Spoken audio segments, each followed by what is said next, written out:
নাম শ্ৰী পৈতুস্মিতা বৰপূজাৰী। মই এটা সাধু ক'বলৈ ওলাইছো। সাধুটোৰ নাম জাদুকৰী ঘণ্টা। এসময়ৰ কথা, এজোপা গছত এটা ৰবি নামৰ বান্দৰ আছিল। সি তাৰ বাহিৰে ধুনীয়া ধুনীয়া গীত বজাই থাকে। এদিনাখন এটা খৰিকটীয়া আহি তাৰ গছজোপা কাটি আছিলে। ওপৰৰ পৰা ৰবি নামি আহি সুধিলে, অ' খৰিকটীয়া, তুমি এই গছজোপা কেলে কাটি আছা? মই এই গছজোপা নাও তৈয়াৰ কৰিবৰ কাৰণে কাটি আছো। বুলি কৈয়ে ৰবিয়ে মনত ভাবিলে, এই গছজোপাটো মই বচাবই লাগিব, এইজোপা মোৰ মৰমৰ গছ। সি ওপৰলৈ গৈ এটা ফুটা হুৱে বুলি চিঞৰি দিলে, খৰিকটীয়াটো পলালে।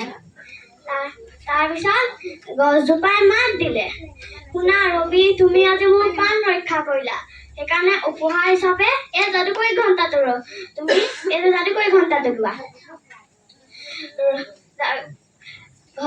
গছজোপাই ক'লে, এই ঘণ্টাটো তুমি দিনত এবাৰ বজাবা আৰু যেতিয়া বজাবা তেতিয়া ওপৰৰ পৰা ফল পৰি যাব।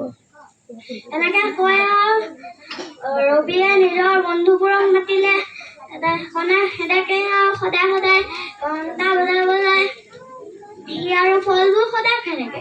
কিন্তু এদিন ৰবিৰ বহুত ভোক লাগিলে।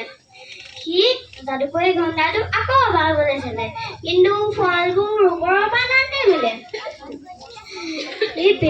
সি মনতে ভাবিলে যে মই আজি এই ঘণ্টাটো বজাই পেলাই এই ফলখিনি আধা ফল খাম, আধা ফল পিছফালে লুকুৱাই থৈ দিম গছত। সি আধা ফল খালে, আধা ফল গছৰ পিছফালে লুকুৱাই থৈ দিলে। সেইকাৰণে তাৰপিছত তাৰ লগৰখিনি আহি সুধিছে, ৰবি কি হ'ল, আজি তুমি ঘণ্টাটো নুবুজোৱা নেকি? মোক মাফ কৰি দিবা, এই ঘণ্টাটো বেয়া হৈ থাকিলে এয়া চোৱা, মই তোমাক বজাই দেখাই দিছো। ৰবিয়ে ফলবোৰ নাই বুলি পঠিয়াই দিলে তাহাঁতক। শিয়াল যাওঁতে শিয়ালে এটা গোন্ধ পালে। এই ৰবা, এইটো কিহৰ গোন্ধ? এয়া গছৰ পিছফালে চোন ফল আছে। তাৰপিছত শিয়ালে কৈছে, মোক তুমি কোৱাহেঁতেন মই কালি তোমাক গোটেইখিনি ফল দি দিলোহেঁতেন। তাহাঁতি বৰ দুখ পালে। এনেকৈ কৈ তাহাঁতি ঘৰলৈ গুচি গ'ল। ৰবিয়ে তাৰপিছত নিজৰ ভুলটো বুজি পাই পেলাই, মোক মাফ কৰি দিয়া, মোৰ ভুল হৈ গ'ল, তেনেকৈ কৈয়ে তাহাঁতক ফল খাবলৈ দিলে।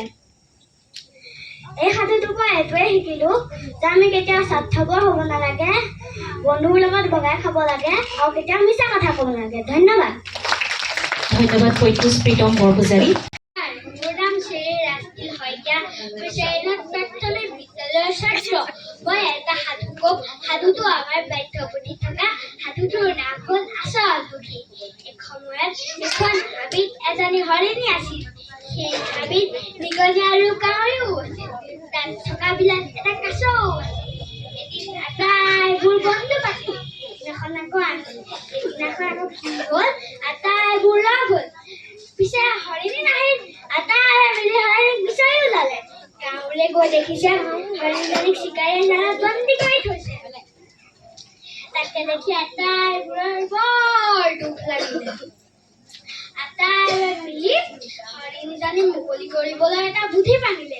সেই বুদ্ধিমতে নিগনিয়ে তাৰ চোকা দাঁতেৰে ডালখন কুটি হৰিণীজনী মুকলি কৰি আনিলে। সেই সময়তে কি হ'ল, চিকাৰী আহি ওলালেহি। চিকাৰীক দেখি আটাইৰে পলাল। কাছ যে পলাব নোৱাৰে, কাছ থাকি গ'ল। কাছক পাই চিকাৰীয়ে মোনাত ভৰাই থলে। কাছক নেদেখি আটাইবোৰৰ বৰ দুখ লাগিলে। কাছক মুকলি কৰিবলৈ এটা বুদ্ধি বান্ধিলে। সেই বুদ্ধিমতে হৰিণীয়ে চিকাৰীৰ আগে আগে দেউতি যাবলৈ ধৰিলে। চিকাৰীয়ে মোনাটো পেলাই হৰিণীক খেদি গ'ল। সেই সময়তে আকৌ কি হ'ল, নিগনি আহি মোনাটো কুটি কাছক মুকলি কৰি আনিলে। হৰিণী দৌৰি গৈ হাবিৰ মাছ পালেগৈ।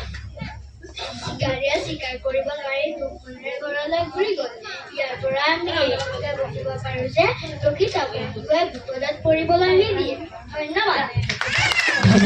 ধন্যবাদ ৰাজনীল শইকীয়া।